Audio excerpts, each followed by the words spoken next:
Welcome to the Arthur Moats Show.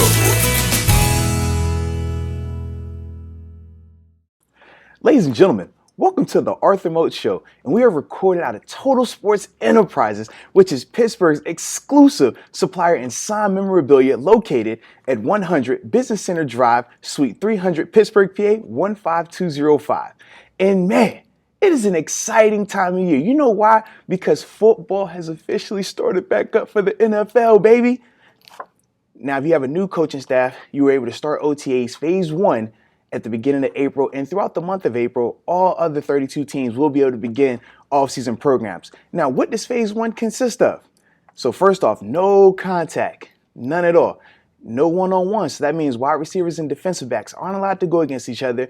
Offensive and defensive linemen, nope. And then also running backs and linebackers, none whatsoever. And then you cannot have your position coach on the field with you in any capacity. So you might be asking yourself, why is Phase 1 so important? Here's why. The camaraderie, being able to be back around the guys in the building, focused on the same goal is huge. It builds dividends, it pays dividends.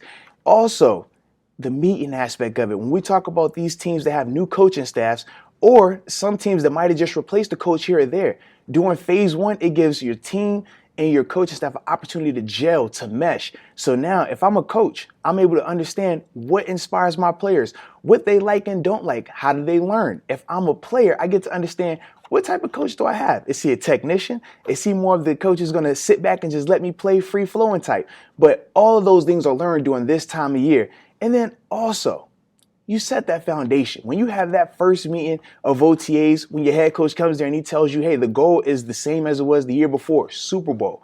That is when you're all able to just get singly focused on that. And I feel like that's something that cannot be measured. And you also have to say, when you have your star players showing up to OTAs throughout the whole process, that definitely bodes well for the team because it shows that everyone is buying into what we're trying to do here. So I think it's extremely important that Phase 1 has begun, and I think it's an exciting time.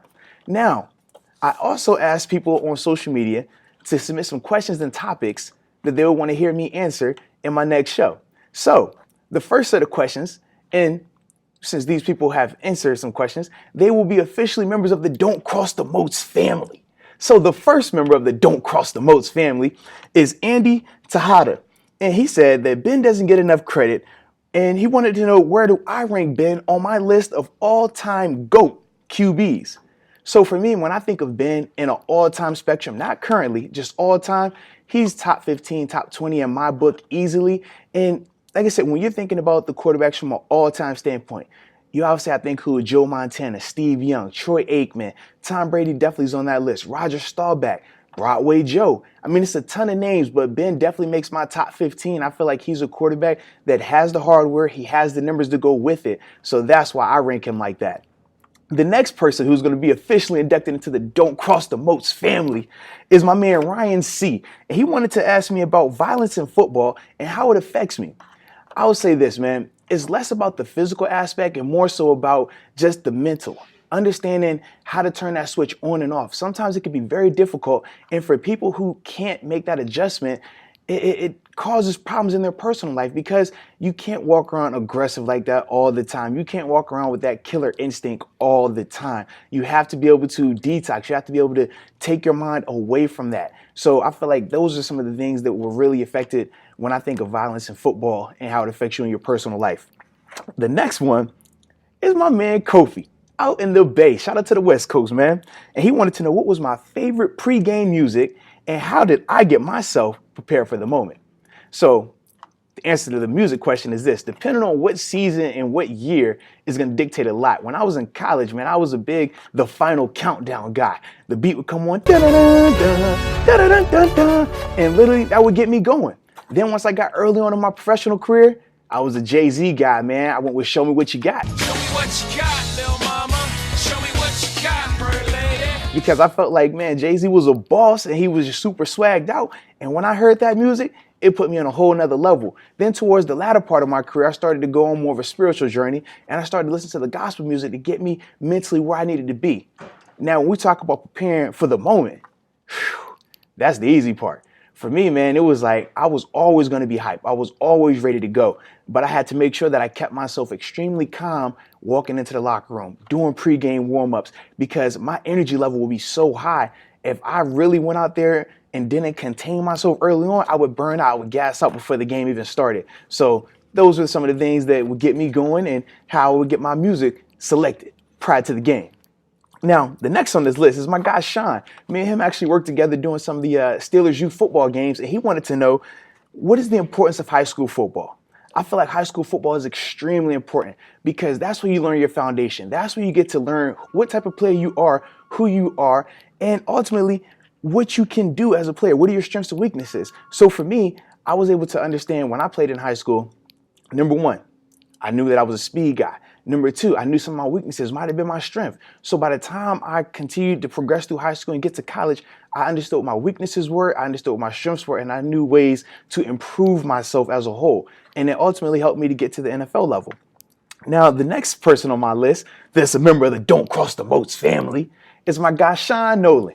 It's a guy, man, he's been doing some great things in the community, an awesome story. And he wanted me to talk about family life and football. And I feel like it's an extremely important thing to be able to balance the two, because if you neglect either side, it can be detrimental to you. Now, from a family standpoint, man, I always try to make sure that I involve them with my football activities. You think about a training camp setting. I tried to make sure that they would be at training camp with me. When I think about the games, make sure they're riding to the games with me, seeing my pregame preparation and things like that. And then from the football aspect, blending that as well with the family. When I'm having different events with my family, making sure that my guys are there with me. So that way I'm getting that one-on-one time with the fellas, but I'm also keeping the family involved as well. And I try to blend them as best I could. Now, the last person that's added to the Don't Cross the Moats family right now is my cousin Chris, aka the Blasian Heat Rock. He wanted me to talk about the financial lessons I learned in the NFL. And a couple of things that I learned was this, man. The importance of saving money and the importance of saying no. Now, when you talk about saving money, it's an easy concept, but it's hard when you're surrounded by guys who have a lot of money, guys who like to have the flashy things. And you have to think, in this generation, it's all about being seen. You want to be seen with everything. You want to appear that you have everything just perfect. So for me, understanding that, hey, yes, you could buy that, but is that going to be beneficial for you in the long run? No. So just saying, all right, let's save this money instead of buying this and spending this on a new chain, a new house, a new car, instead of that vacation. So that was the first thing I learned. And then the second thing, like I said, the importance of saying no. And that is not as easy as it sounds, because when you come into money, when you come into success, people have their hands up. People want help, and you want to help everyone. But at the end of the day, there's no way you can help everyone without stretching yourself too thin. And you see the statistics, man. 2 years after retiring from the NFL, 80% of NFL athletes or professional athletes in general file for bankruptcy. So for me, I always told myself I'd rather be the bad guy and tell people no. And then that way, when I'm done playing, my family, I'm living just financially free and we don't have any worries. So, those are the two things that I've learned. And those are the two things that I would stress to any younger person or anybody in general that's coming into new money. So appreciate you guys for joining the Don't Cross the Moats family. That was it for today's show, ladies and gentlemen. And until next time, peace.